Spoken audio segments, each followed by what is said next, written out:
and induce death almost immediately, so that they were apparently a very effective, or could be a very effective type of covert weapon.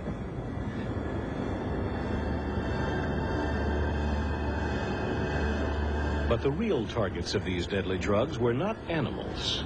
Well, now that you've seen the gun, and now that you know that the shellfish toxin did exist, and that this weapon was capable of firing it in pellets or on needles and killing animals and people, things take a more sinister turn. And Bill Cooper's not quite as crazy as everyone thought he was in the beginning. To show you the best copy that we have of the Zapruder film, crystal clear, sharp color. You can see everything that happens in that automobile and around it. Clear as a bell. Before we show you that film, though, we're going to show you a picture of Lee Harvey Oswald standing in the doorway of the school book depository building on the ground floor.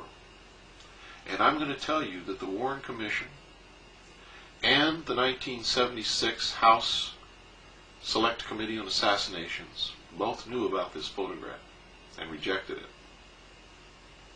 Then we're going to show you a picture of Oswald in custody wearing the exact same clothes. Exactly. No difference whatsoever.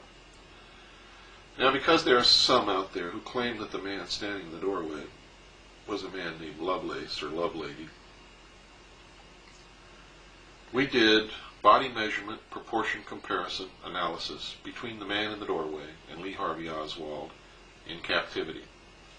There is no doubt whatsoever, ladies and gentlemen, that the man in the doorway is Lee Harvey Oswald. Examine the photographs, and you judge for yourself.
Wraps it up. The only thing you've got left to see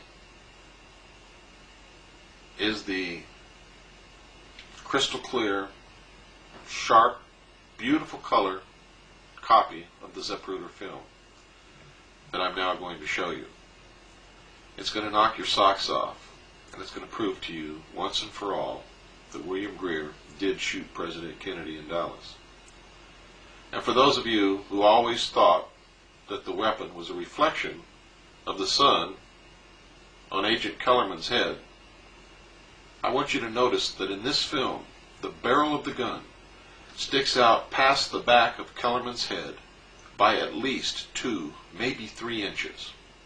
There is no doubt it is not a reflection. It is a weapon. William Greer did shoot the president. You can see him bring that weapon up across his chest, turn completely around in the seat, and fire at point-blank range as he's facing directly at the president. Then you can see him bring that weapon back down across his chest. You'll see him hump down, grab the steering wheel, as Agent Kellerman humps down also. And then and only then does the car speed out of the kill zone. You must understand when you watch this film, ladies and gentlemen, that these are trained Secret Service agents. The only people in that car who did what they were supposed to do was Governor and Mrs. Connolly. They got down on the floor. The driver of the car was not supposed to turn around, nor was he supposed to draw a weapon.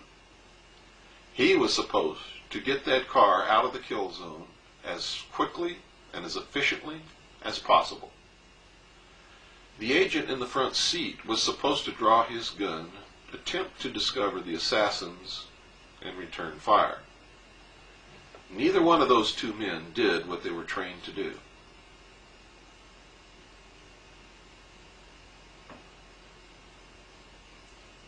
Watch now with your own eyes.